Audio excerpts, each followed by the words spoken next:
Akkam nagaa jirtu ilmaan Oromoo qaqqaaliif gaggaarii wanni an dubbachuu barbaadu gadda guddaa guyyaa har'aanatti dhagahame goota Oromoo tokko dhabuu keenyaaf hedduun gadde ummata Oromoo hundaaf jajjabina hawwina maatii taatiif jajjabina hawwina Asaffaa Kuushi nama jedhamu nama Salaalee keessatti dhalate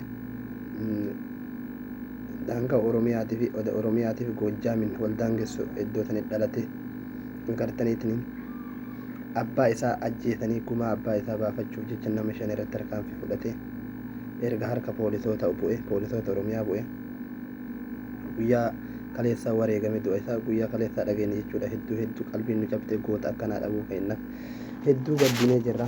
Maatii fi firoottan isaa uummata Oromoo hunda cufa keenyaaf rabbi jajjabina haa kennu.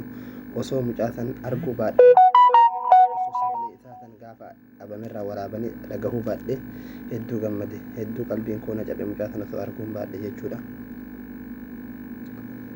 Agartaniitiin uummanni Oromoo hayyuu akkanaa dhabuutti hedduu gaddine hedduu agartaniitiin qabsoon Oromoo duubatti hin deebisu goota Oromoo ajjeesuun Itoophiyaan goota Oromoo nyaachuu malee Itoophiyaan goota Oromootiif taate takkaayyuu hin jirtu kaleessarraa jalqabe jechuudha.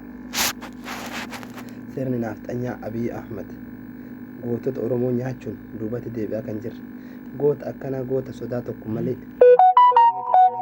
nama abbaa isaa ajjeesan waan biraan nama abbaa kiyya ajjeese irratti tarkaanfii fudhe jedhee ofii isaati nama hagana ajjeese nama shan ajjeese jedheetiin hime sodaa tokko malee jechuudha.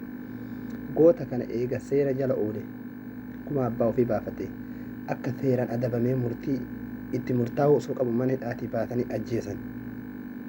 Kana jechuun goota Oromoo kana silaa baasanii ajjeesuun hin barbaachisaa. Eega tarkaanfii fudhate qabame seera jala oole seeraan adabbii seeraatti kennamuu qaba malee mana hidhaatii baasanii ajjeesanii gatuun gochuma abbaa isaatirra nafxanyaan hojjette kan agartaniitiin baafte ajjeeftee bosona gattee bineensa nyaachifte san irra dalagan jechuudha. Yaa ummata Oromoo sirri nafxanyaa ummata Oromoo lafarraa duguuguudhaaf deema. Yaa ummata Oromoo gamtaadhaan falmannee ofirraa kaasuu qabna.